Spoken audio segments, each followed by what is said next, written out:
Welcome back to The Short Game. This is a show about short video games, games that respect your time. I'm Reagan Kelly, and I'm joined by two awesome co-hosts this week, Laura Nash. How are you doing, Laura?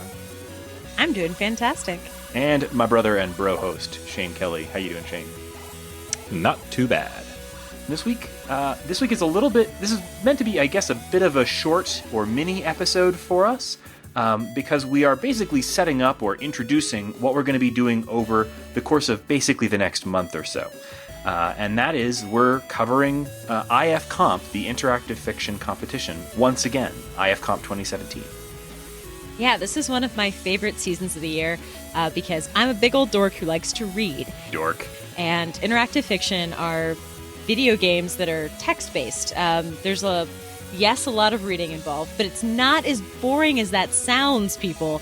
It is one of the best, most innovative genres out there. And IFComp is an entire competition to bring the best of the community together to try to innovate, to do new things. We've covered it 2 years already. And this is for people, this particular episode is for people who are new to the genre or just kind of don't know what we're talking about. So we can get you as deeply obsessed and invested as we are. Do you like reading, but not all the sitting around watching characters do their own thing? Do you want to control characters? Yeah. Do you want to seize the reins of the book you're reading and steer it completely off the rails? Then interactive fiction may be for you. Yeah, so folks who've been listening to the show for a long time probably are totally familiar with interactive fiction and with IFComp in particular. But this episode in particular, this sort of mini episode, is meant to kind of intro folks who maybe are new to the show. Fortunately, we have a lot of new listeners over the last year or two. And also to just sort of set up how we're going to be covering IFComp over the next couple of episodes or so. This is IFComp's 23rd year. IFComp is a competition for interactive fiction, and you can think of it as a bit of a game jam, although it's a competition that way predates the sort of contemporary conception of what a game jam is. Essentially, it's a contest where anybody can enter a new interactive fiction game. And I'm sure that if you're brand new to IF, we'll talk about what that actually means in a second. But this is a competition where I think this year, something like 80 people have contributed a game. 79 games, I think. Yeah, an insane number.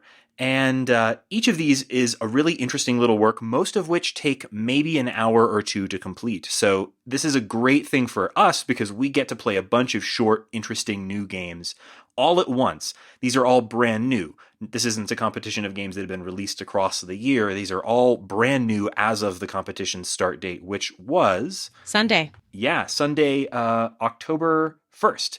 Interactive fiction that you'll see in IFComp began as some of the earliest genres of video games, which is the text adventure styles of games. And in those games, you are presented with a parser, very much like the command line interface of an old computer.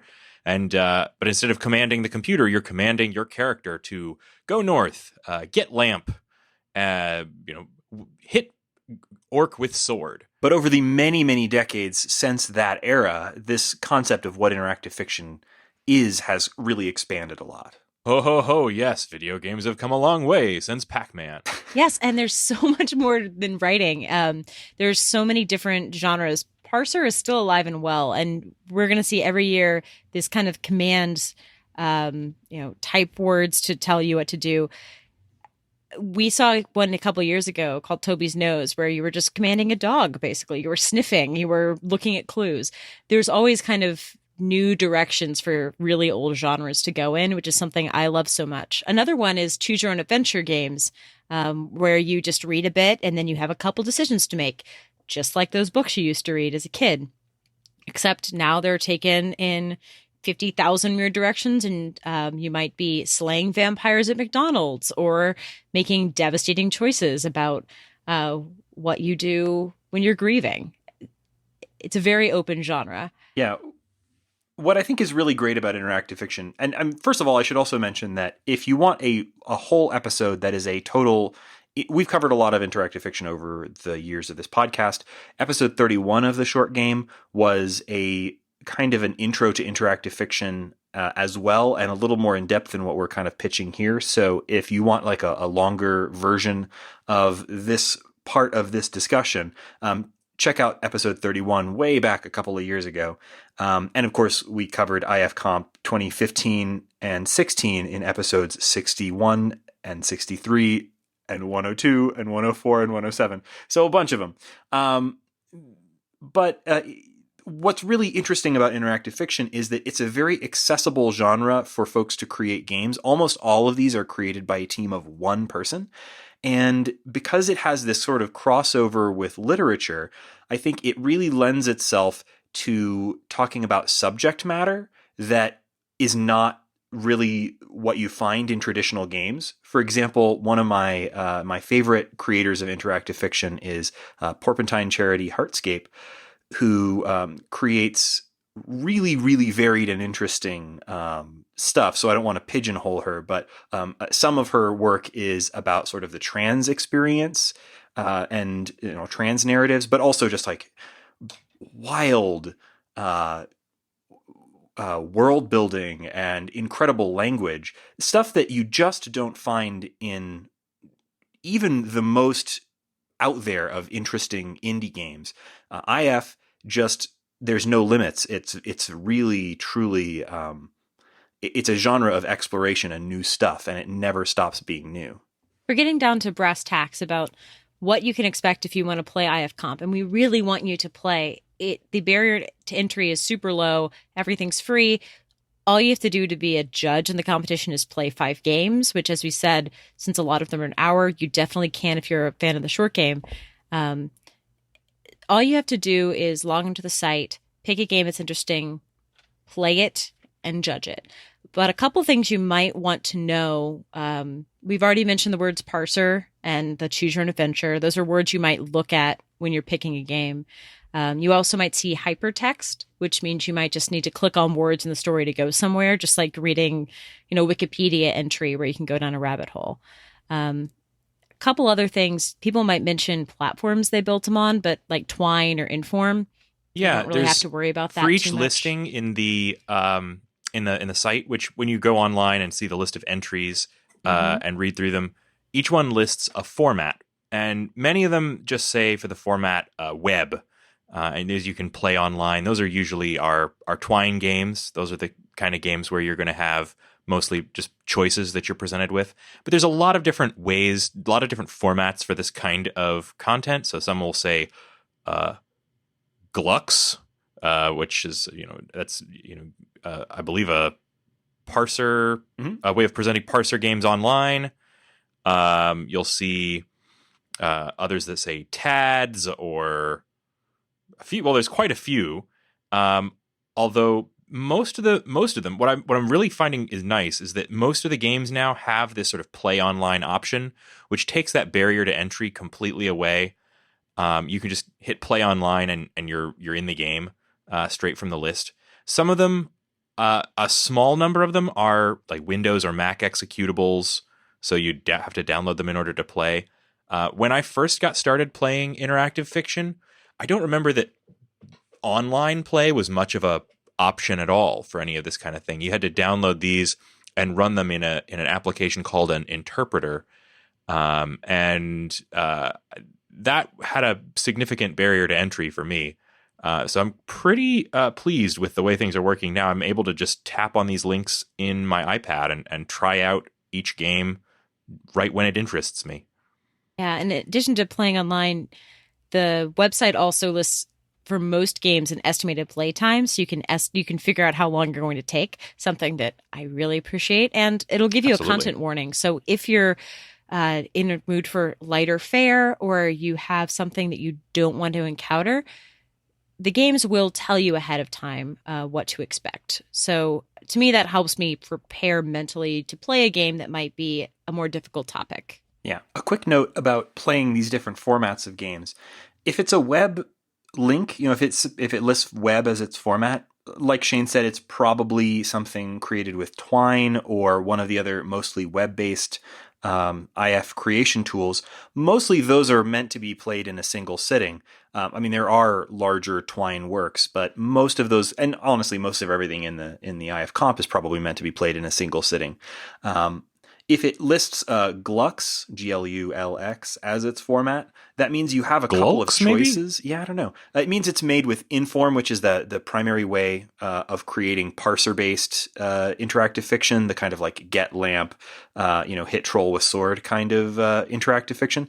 Although I don't want it to sound like I'm pigeonholing it there, most of this stuff that you're seeing on a modern competition is not like, typing in hit troll with sword. It's more like ask shopkeeper about their mother. Like we're talking about things that are a little bit more exploring other genres. But anyway, the point that I was trying to get to there was that if you're playing one of those games, you have the choice of downloading it and playing it in a desktop program. If you click on the little link next to it that says guide, it will give you some instructions on how to do that. And I totally recommend that for those types of games, mainly because it'll make things like saving your place easier. So a lot of these games that are parser based might take a little bit longer than the other games. And if you want to be able to save your game, the web-based versions can do that, but in my experience, it doesn't save it between web browser sessions, where if you're downloading it and playing it in an interpreter, which is really easy to do. I use Lectrote for Mac, which is great.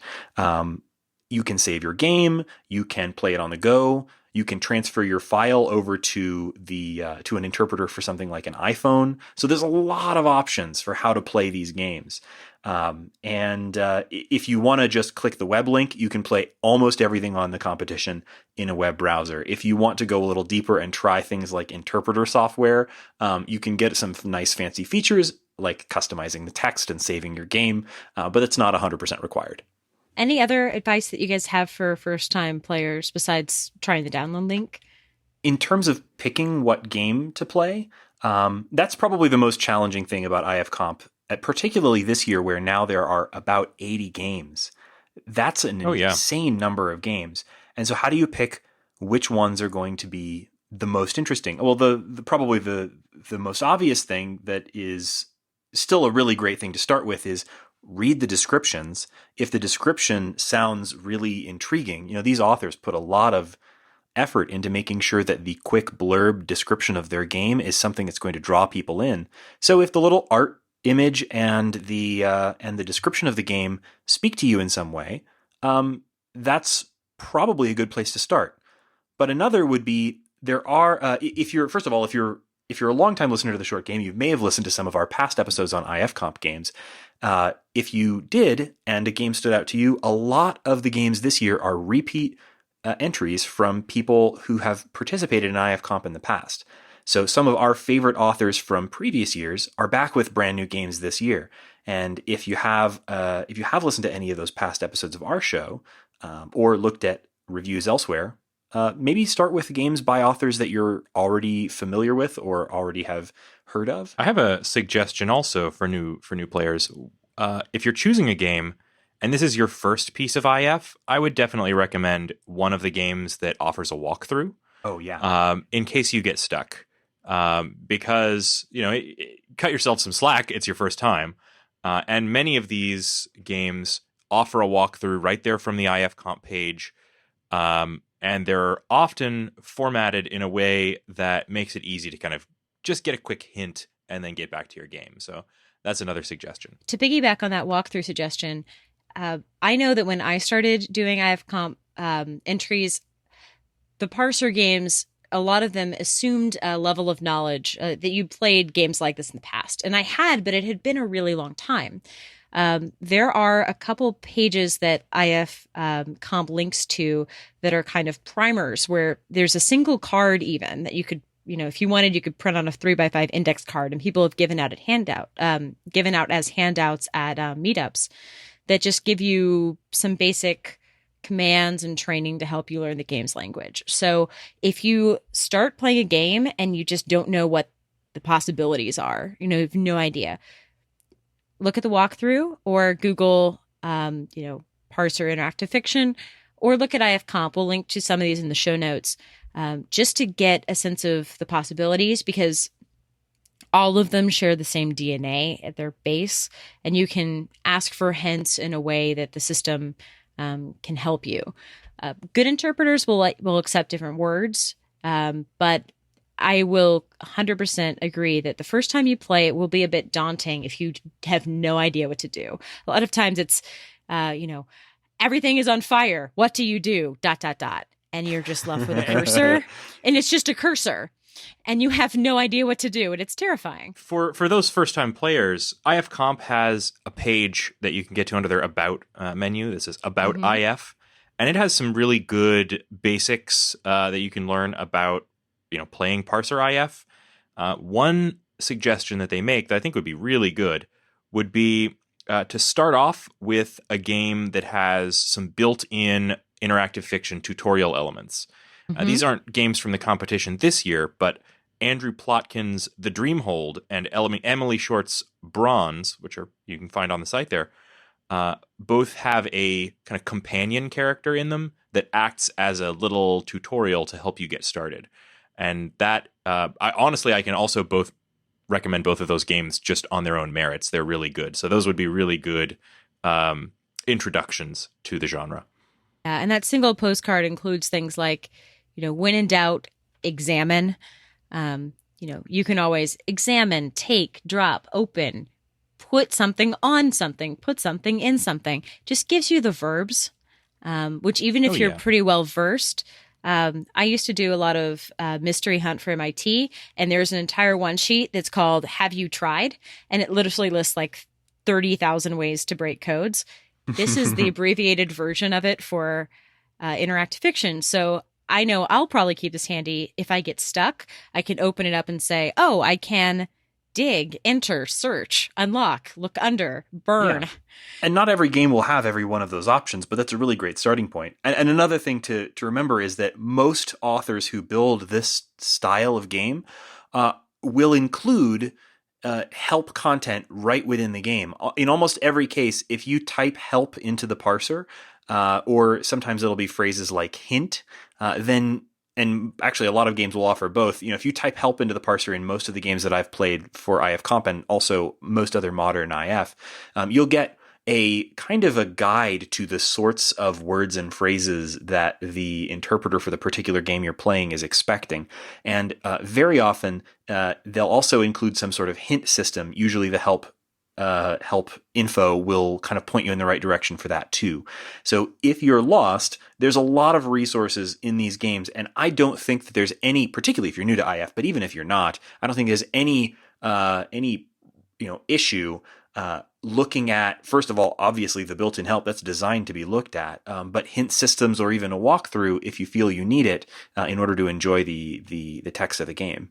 And my last recommendation is to hit the shuffle button because the games are listed by default in alphabetical order, and there's a lot of gold further down the alphabet. So hit shuffle a couple times. There's 80 games. So before you start, hit shuffle a couple times and then start reading the paragraphs. You're going to come up with something that you probably wouldn't have found had you started from the top of the alphabet. So in terms of our coverage, over the next we're actually not 100% sure, but over the next 2 or 3 episodes or so, we're going to be covering as many games as we can out of the 80 that have been entered in IFComp this year. First of all, the games that we cover, that does not mean they are authoritative. We're not going to play all 80 games. No one has that time. I mean, some people do. But yeah, I did the math, and it's something like 100 something hours of content. Most of these games list themselves as being an hour or less. So, with only a few saying, hey, this one's 2 hours, or I think 3 hours was maybe the longest that I saw on the list. So, but it does add up. So we're going to be covering the games that stick out the most to us as interesting. And we've had some help. First of all, as we've done in the past, we've reached out to some IF luminaries. In particular this year, we've reached out to MathBrush. Now, MathBrush has a game entered in this year's competition. Hopefully we'll be able to avoid any conflicts of interest. But MathBrush is an IF author and is a kind of a scholar of the competition. If you are interested in the history of IFComp, and it has 22 years of of sort of rising and falling trends and, new ideas taking over the competition and becoming standards and then fading away. It's a really interesting history to this really long-running competition. And MathBrush went back and wrote a series of articles on the IF forums, and we'll link to those in the show notes, going over every single year of the history of the competition, all of the games that were released as part of the competition, what new ideas came into the IF world as a part of each year's competition, and what sort of impact they had. So if you're interested in the history of interactive fiction and IFComp in particular, those articles are great. And so we reached out to him, and thank you so much to him for helping point us in the right direction. He's helped us make sure we're covering some of the more interesting stuff, but we're also just going through the list the same as we expect you probably are, and looking at what games jump out at us from the list based on their descriptions, based on their artwork, based on the format and the time that's listed, all the sorts of things that you'd look at when trying to pick a game to play off of this list. So we're going to hopefully cover some of the highlights, but we want to hear from you what you think is most interesting in this year's IFComp. In our next couple of episodes, we're going to be covering them as much as we possibly can. We're probably going to be covering, say, maybe 8, if we're really adventurous, maybe 10 games in a single episode. Probably not even quite that many. And with 80 games to cover, obviously we won't be hitting everything. So we're going to be covering as many of the highlights as we possibly can.